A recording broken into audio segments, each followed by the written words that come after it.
Hi, நான் கார்த்திக் பேசுறேன். நம்ம கிட்ட இப்ப நிறைய ஸ்மார்ட் போன் அதிகமா யூஸ் பண்றதுனால சார்ஜிங் பிரச்சனை பெரும் பிரச்சனையா இருக்கு இல்லையா? அந்த பிரச்சனையை தீர்க்கிறதுக்காக நம்ம ஆளுங்க எல்லாம் என்ன பண்றாங்க, பவர் பேங்கர், சோலார் சார்ஜர், சம்மன் அந்த மாதிரி என்னென்னவோ வாங்கி யூஸ் பண்றாங்க. சில கம்பெனி ப்ராடக்ட்னும் போது அது எந்த அளவுக்கு பாசிபிள் எனக்கு தெரியல. நான் இப்ப ரீசெண்டா ஒன்னு வாங்கினேன், எம்ஐ பவர் பேங்கர் சொல்லி. பாத்தீங்கன்னா அது இதுதான். இதுடைய மில்லியாம்ஸ் பாத்தீங்கன்னா 10,400 மில்லியாம்ஸ் கொடுத்துருக்காங்க.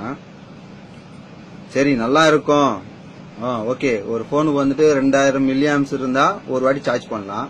அப்ப 10,000 அப்படின்னமோ ஒரு வாட்டி நம்ம இந்த பவர் பேங்கரை சார்ஜ் பண்ணாக்கா மினிமம் ஒரு 5ல இருந்து 6 தடவை மேக்சிமம் போட முடியும். இதுதான் உண்மை. ஆனா நம்ம ஆளுங்க அதையும் எவ்வளவு புத்திசாலித்தனமா ஏமாத்துறாங்கன்றத நான் வாங்கி ஏமாந்த பிறகுதான் எனக்கே தெரியுது. அது எப்படின்றத உங்களுக்கு நான் காட்டுறேன், கொஞ்சம் நான் பாருங்க.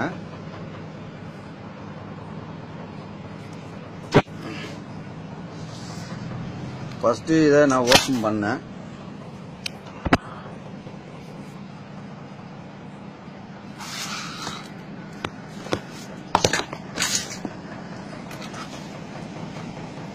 ஃபர்ஸ்ட் இந்த பவர் பேங்கரை நான் ஓபன் பண்ணி எடுக்கிறேன். எடுத்து ஒன்றும் இல்லை, ஜஸ்ட் நீங்கள் இப்படி தள்ளினீங்கன்னா போதும், இந்த மாதிரி வரும். இந்த மாதிரி வர்றதுல 1 2 3 4 மொத்தம் பேட்டரி இருக்கும். இந்த 4 பேட்டரி இருக்குன்னு தான் பேரு. ஆனா இந்த 4 பேட்டரியுடைய வேலை என்னன்னு பாத்தீங்கன்னா, ஜஸ்ட் இது ஒரு எம்டி சிலிண்டர். இது பேட்டரியே கிடையாது, ஒரு டம்மி. இது ஒரு பேட்டரி கொடுத்துருக்காங்க. ஓகே, அடுத்து இன்னொரு பேட்டரியும் கொடுத்துருக்காங்க. அடுத்து இன்னொரு பேட்டரியும் கொடுத்துருக்காங்க. ஆனா இந்த 3 பேட்டரியும் பாத்தீங்கன்னா எந்த ஒரு கனெக்டிவிட்டியுமே கிடையாது. இந்த ஒரு பேட்டரி மட்டும் தான் இதுல கனெக்டிவிட்டியில இருக்குது. அந்த ஒரு பேட்டரியோட வேல்யூஷன் என்னன்றது தெரியல, பட் இருந்தாலும் சொல்றேன் பாருங்க. ஒரு நெகட்டிவ் ஒரு பாசிட்டிவ் மட்டும் தான் கனெக்ஷன்ல இருக்குது. பட் இது ஆன் மோட்ல இருக்குது. ஒரு வாட்டி நான் சார்ஜ் பண்ணனா ஒரே தடவை மட்டும் தான் ஒரு போனும் சார்ஜ் பண்ண முடியுது, அதுக்கு மேல பண்ண முடியல. இதுதான் உண்மை. சரி, ஓகே, இதை விட்டுருங்க. ஏதோ 200 ரூபா நான் இது வாங்கினது வந்துட்டு ஜஸ்ட் 200 ருபீஸ் தான். ஏன்னா அவன் சொன்னது 500 ரூபா சொன்னாங்க.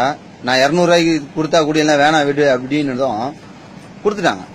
அதிகமா எங்க இருக்கிறாங்க பாத்தீங்கன்னா மோர் மார்க்கெட் அந்த மாதிரி ஏரியால. ஓகே, இப்போ உங்க கண்ணத்துல இது ஆல்ரெடி ஒரு ஸ்லீவ் பிரிச்சது. ஏன்னா இதை நான் என்னன்னு செக் பண்ணதா பிரிச்சேன், அதை விட்டுருங்க.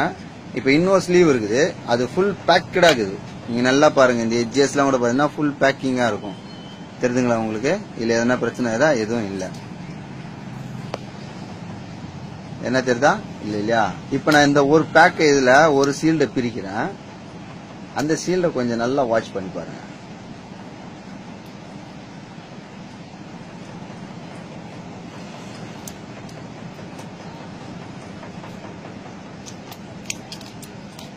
பாத்தீங்கன்னா இதை ஃபுல்லாவே ரிமூவ் பண்ணிட்டேன். இது ஆல்ரெடி நான் ஃபர்ஸ்ட் ரிமூவ் பண்ணது. இப்ப நான் இது ரெண்டாவதா ரிமூவ் பண்ணது. 2 ஸ்லீவும் ஓரம் வச்சுட்டேன். சரி, இது ஒரு நெகட்டிவ் அண்ட் பாசிட்டிவ்னு வாங்க. சரி, இதுக்குள்ள எதனா கனெக்ட் இருக்கா இல்லையான்னு செக் பண்ணலான்னு சொல்லி ஜஸ்ட் இதை லைட்டா ஓபன் பண்ணேன். ஓபன் பண்ணா நம்பவே மாட்டீங்க, அவ்வளோ ஒரு ஷாக் நியூஸ். என்னன்னு பாக்குறீங்களா? ஃபுல்லா பீச் மண் தாங்குது. ஒரு சிலிண்டர்,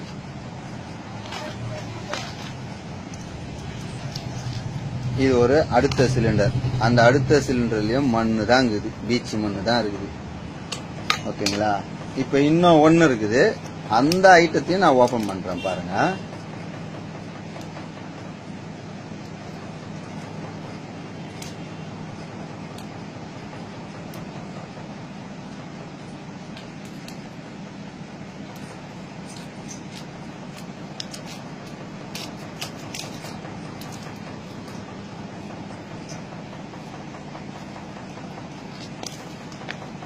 இதுலயும் ஃபுல்லா பீச் மண் தாங்க. இந்த 3 சிலிண்டரும் வெறும் எம்டி சிலிண்டர். ஒன்னு பண்ணலாம், இதை வாங்கினதுக்கு இந்த சிலிண்டர் வச்சு ஒன்னு பண்ணலாம்.